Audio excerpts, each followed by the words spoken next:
الشیطان الرجیم بسم اللہ الرحمن الرحیم لا يستوي القائمون من المؤمنين غير أولي الضرر والمجاهدون في سبيل الله بأموالهم وأنفسهم صدق الله العظيم مولاي صل وسلم دائما ابدا على حبيبك خير الخلق كلهم. پیارے دوستو، یہ فلسطین کا یہ جو معاملہ ہے یہ صرف اس حد تک محدود نہیں ہے کہ وہاں کے لوگ اسے دیکھیں، بلکہ یہ اہل اسلام کا معاملہ ہے. کیوں؟ کیونکہ اسرائیل ہم سے فلسطین چھیننا چاہتا ہے اور فلسطین کے پیچھے صرف اور صرف بیت المقدس ہے. وہ چاہتا ہے کہ مسلمانوں کی عظیم نشانی، جسے قرآن نے مسلمانوں کے لیے عظیم نشانی قرار دیا، جسے آقا کریم صلی اللہ علیہ وسلم نے جس کی طرف منہ کر کے کئی وقت تک نماز پڑھی، تو آج اسرائیل چاہتا ہے کہ ہمارا قبلہ اول وہ جسے اللہ تعالیٰ نے ہمارے لیے نشانی قرار دیا وہ ہم سے چھین لے اور کسی نہ کسی طریقے سے اہل اسلام کو نقصان پہنچائے.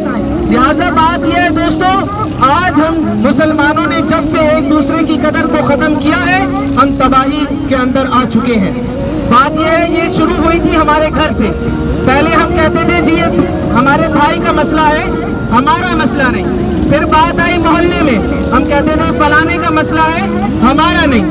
پھر بات آئی مسجد تک، پھر ہم کہتے تھے فلانے کی مسجد ہے، ہماری نہیں. پھر بات آئی حکومت تک، ہم کہتے تھے جی فلانے کی ہے، ہماری نہیں. پھر بات آئی شہروں تک، ہم نے کہا جی ہماری نہیں ہے، یہ تو فلانی ہے، ہماری نہیں. آج اہل اسلام کے الگ الگ ٹکڑوں پر الگ الگ طریقے سے ظلم کیا جا رہا ہے، اور آج بھی اہل اسلام خاموشی کیوں اختیار کیے ہوئے ہیں؟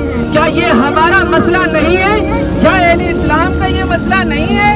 کیا آقا کریم صلی اللہ علیہ وسلم نے بیت المقدس کے بارے میں یہ نہیں فرمایا تھا کہ وہاں کا رستہ جو اختیار کرے گا تو اللہ تبارک و تعالیٰ اسے ثواب عطا فرمائے گا؟ کیا آقا کریم صلی اللہ علیہ وسلم نے اسے مبارک سفر نہیں کہا، بلکہ وہ مبارک سفر ہے، وہاں جانا مبارک ہے.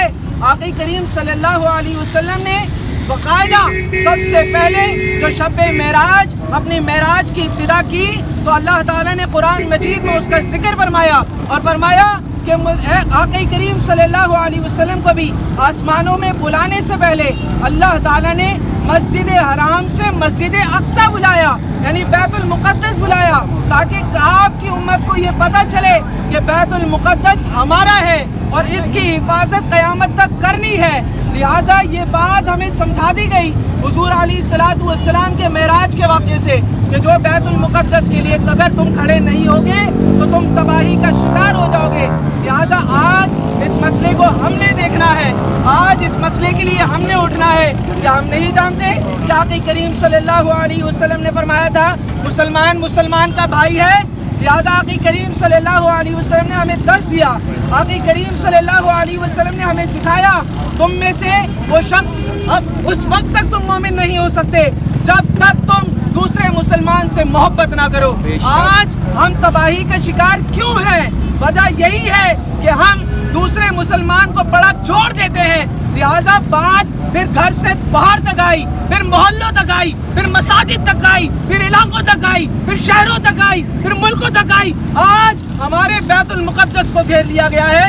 کیا ہم نہیں جانتے کہ کتنا عظیم تھا یہ شہر، کتنا عظیم تھا یہ ملک فلسطین، کتنا بڑا تھا، اور آج اس کو سمیٹ کر کتنا مختصر کر دیا گیا ہے، اور اس کو چاروں طرف سے اسرائیل نے کھینچ لیا ہے اور اسے گھیر لیا ہے. اور آج بھی اس نے اعلان کیا ہے کہ اگر کوئی اہل اسلام کی مدد کے لیے نکلا تو وہ اپنا جواب دے ہوگا. دیکھیے تو صحیح کہ ان کی تعداد صرف کتنی ہے، صرف ان کی تعداد 1 کروڑ ہوگی اور مسلمانوں کی تعداد 2 ارب ہے. لیکن آج کا مسلمان یہ فلسطین کی مدد کے لیے نہیں کھڑا ہو پا رہا. کیوں؟ کیونکہ یہ مسلمان آج یہ کہتا ہے یہ فلانے کا مسئلہ ہے، میرا مسئلہ نہیں. اسی لیے آج اس مسلمان کو چاروں طرف سے گھیر لیا گیا ہے، چاروں طرف سے نقصان پہنچایا جا رہا ہے. کل تک یہ بات کشمیر تک تھی، کل تک یہ بات ہندوستان کے مسلمانوں تک تھی، آج بیت المقدس تک آ چکی ہے. اور آج یہ حال ہے، انہوں نے چاروں طرف سے فلسطین کو گھیر لیا ہے. کہاں ہے آج عالمی میڈیا جو کہہ رہی تھی 3 دن پہلے کہ حماس نے جو ہے وہاں راکٹ چھوڑے ہیں؟ ارے اپنے بچاؤ کے لیے کچھ تو کیا جائے گا.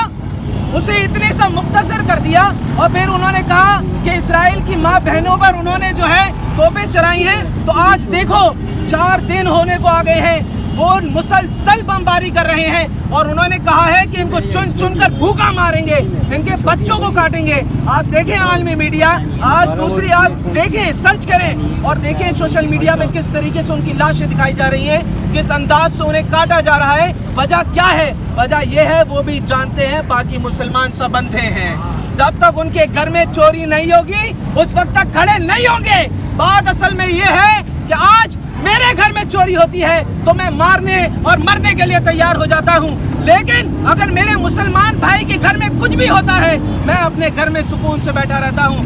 اسی لیے انہوں نے اس بات کا فائدہ اٹھا کر آج مسلمانوں کو, اہل اسلام کو, 2 ارب مسلمانوں کو 1 کروڑ کی آبادی نے گھیر لیا ہے اور وہ کہتے ہیں کہ ہم شیر ہیں اور یہ زیر ہیں. تو لہذا آج ہمیں کھڑا ہونا پڑے گا اور آج ہم کھڑا ہوں گے.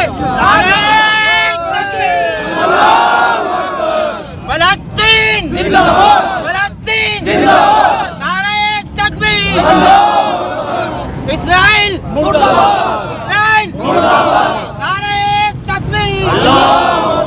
دوستو آج جو میسج میں آپ کو دینا چاہتا ہوں وہ یہی ہے کہ آپ اس خون کو کھولائیں اور اپنے بھائیوں, اپنے بچوں اور اپنے گھروں میں اس چیز کا تذکرہ کریں. انہیں بتائیں کہ ہمیں اہل اسلام سے محبت کرنے کا درس یہ ہمارا دین دیتا ہے, آقا کریم صلی اللہ علیہ وسلم دیتے ہیں, تاکہ ہم میں سے بھی کوئی صلاح الدین ایوبی پیدا ہو, تاکہ ہم میں سے بھی کوئی طارق بن زیاد نکلے, ہم میں سے بھی کوئی ٹیپو سلطان نکلے.